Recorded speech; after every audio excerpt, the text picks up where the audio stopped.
பழனி அந்த அன்னதான புள்ளி சாப்பிடும் இத்தனை பாய சாப்பிட மாட்டேங்க சரி சுகர் இருக்குது சரி இன்னைக்கு ஒன்று சார்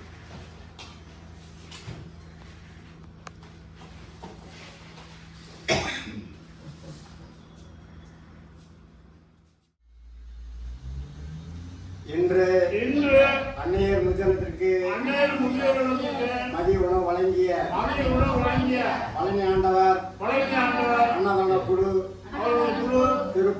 திருப்பூர் அவர்களுக்கு உறுப்பினர்கள் அவர்களுக்கும் அவர்கள் குடும்பத்தார் அனைவருக்கும் நன்றியும் மகிழ்ச்சியும் தெரிவித்து வருகிறோம்.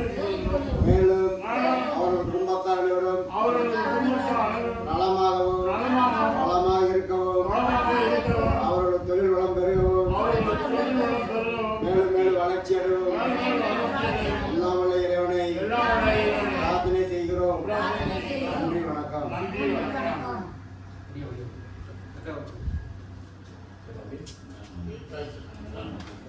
வாழ்க வளமுடன் வளர்க நலமுடன்